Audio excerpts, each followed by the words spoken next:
Hey everyone, it's Duke here at Developer Inspires. Welcome back to Daily Challenge. In this daily challenge, we're going to learn how to use a UI switch. We will have a switch like this, and we will learn how to customize it, how we can accept the user interaction with this switch. Okay, so this is how the project will look like after this video, and it looks really simple because I want it to be straightforward.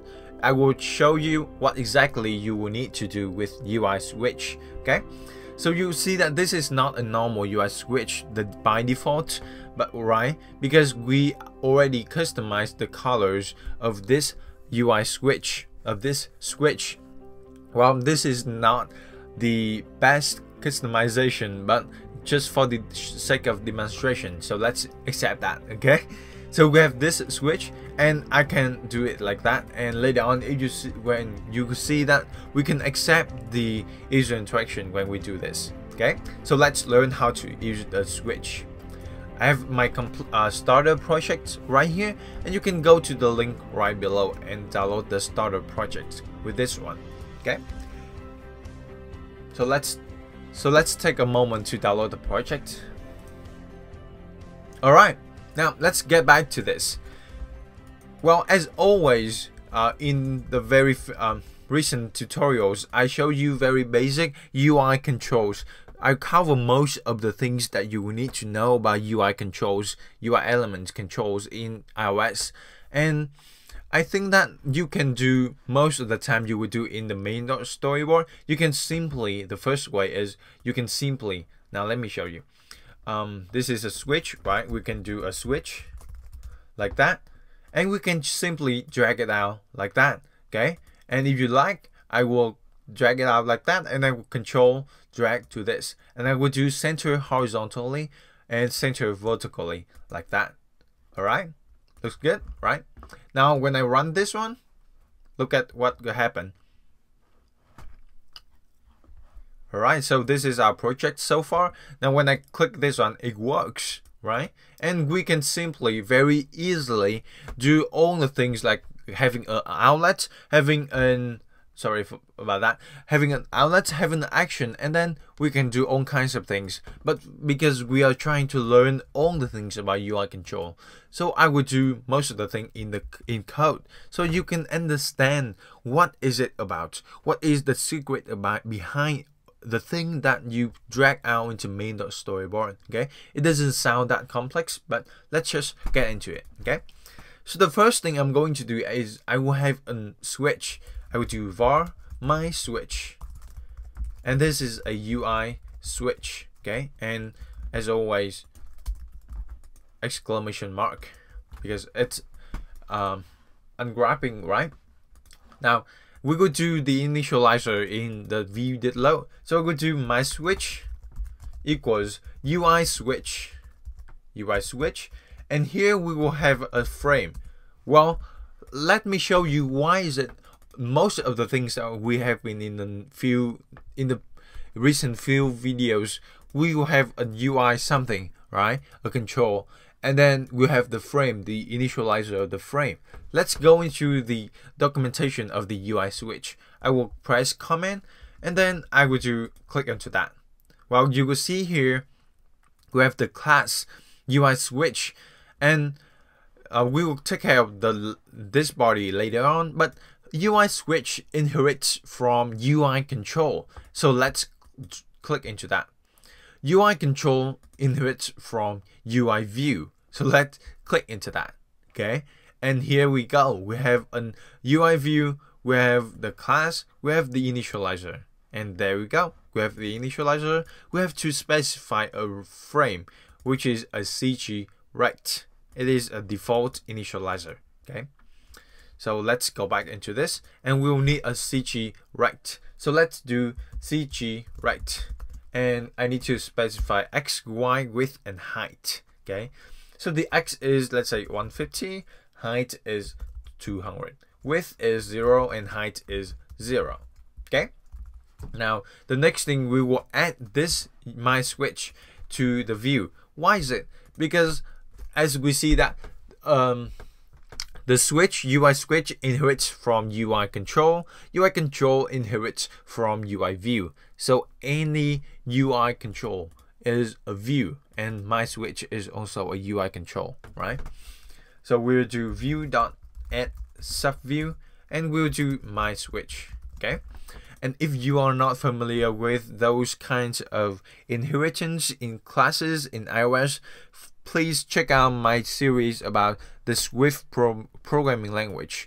You will learn everything you will need to do about iOS, about the Swift programming language to get up and running with this. Okay, and now let's run this. There we go. So this is our switch. This is the previous switch, right? And I would do like that. It looks it's the same. Okay, it's the same. Whether we do these 2 lines of code or we drag out in the storyboard. Okay, these 2 lines of code do the same. And with this one, it's just like you have an outlet into this. Okay, so now the next thing I'm going to do is by default let's run it again. Okay, so by default this thing is turned off. So now I want to turn it on by default. So we do my switch dot set on, and this is true and animated true. So let's run this.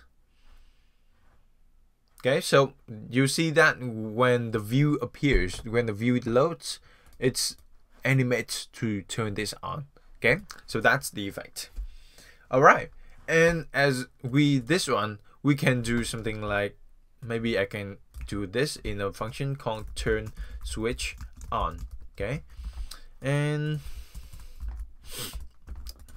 this one I could do func turn switch on and paste it here. Okay, because I want to talk a little bit about the on property. Now let's go back to UISwitch. Okay, in UISwitch we have a var on a boolean, right? So we can access that and to see if the switch is on or off. So I would do if my switch is on, then I would do println the switch is on. Okay, and else I would do println the switch is off. Okay, and of course, as you guess, this thing go println the switch is on, right? You see that over here. Okay, that's good. Now with this thing you can actually use it in your code, in your project, right? I hope that you will find it useful in your project. All right, so the next thing I want to do is, maybe it's because all the controls in here, we will need some kind of user interaction, right? When we click into that, the view has to inform the view controller, right?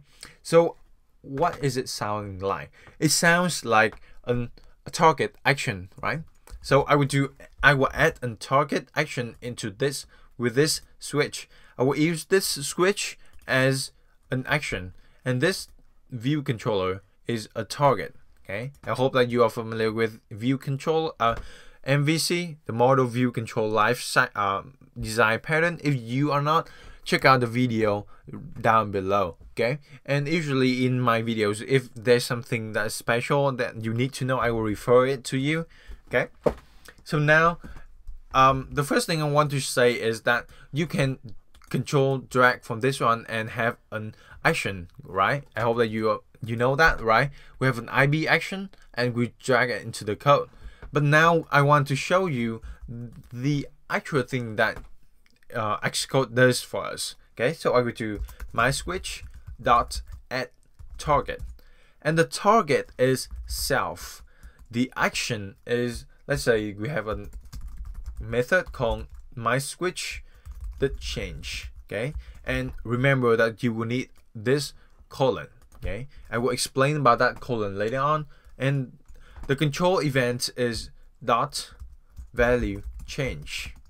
Okay, so now we will do the my switch the change. Why is it has a colon? Well, because the parameter the argument is the sender, which is a UI switch. So we do func my switch did change, and this is the sender is UI switch. Okay, and for this we will print in sender is maybe equals, this is string interpolation, right? Sender, like that. Okay, and maybe if my switch, I will copy this actually. Okay, copy this one. If the switch is on, I will print in this. Else the switch is off, I will print in this. Okay, and hopefully this will work. Let's run this. Okay, so there we go. Our switch here. Let's turn it off. You see, the switch is off. The switch is on. It's off again. Okay, so it's cool, right? And again, you can control drag. Let me actually show you how to do this. Very simple. We can add IB action just like that. Okay, and okay, don't worry about that. It's just a fault alarm, right? And then I can go over the what is it? The assistant editor. Okay, and let's say this is our switch. I can control drag to this, right? And there we go. And now when I right click into this, remember this is a completely separate control. This is this one. This is our code generated, that one. Okay, and like right click into this, you will see this is a switch, and the send event is value change. It send the method to this. It will have this as an action. This is an action, and this is a target. Okay, so now when I run this, I can turn it off. Okay, like that. Okay. So now what I'm going to do is I will show you how to change the switch colors. So let's do this. I will go to the view controllers. Okay, and let's write a function to change the colors of this. I will change my switch colors. Okay, and I will define this color. I'm sorry, this function right down here. So this is fun. Okay, let's do it like that. Not private. Okay, so let's write down this method. Now let's go back to the header file. So in the UISwitch, we have the on tint color. That's the thing we can specify. We have a tint color. Actually, this is the tint color is the off tint color. Apple just is too busy to change it. Okay, and this is the thumb tint color, which is this knob over here, this circle, this knob. Okay, so I would do like that. Now the first thing is I will do the off mode tint color. I will do my switch dot tint color equals UI color dot black color. Again, this is not the best combination of colors, but just for the sake of demonstration. Okay, so the next thing is the on mode color, on tint color equals UI. Actually, let's run this to show the off tint color, and there we go. You see that, right? It's blackout. Now we have the my switch dot on tint color equals UI color dot red color. All right, so this is red and black, red, black. Okay, and now I want to have the knob, the thumb, right? My switch dot thumb tint color equals UI color dot green color. Okay, so very clear what is the color. All right, so there we go. Here's our project. I hope that you have been enjoying this tutorial. Leave me a comment or question below, and I will be reviewing comments and answering questions personally. If you want free iOS courses, visit me at developerinspirers.io. Create an account and join our free courses. Until next time, go out there, learn new things, create new products, and contribute to the world.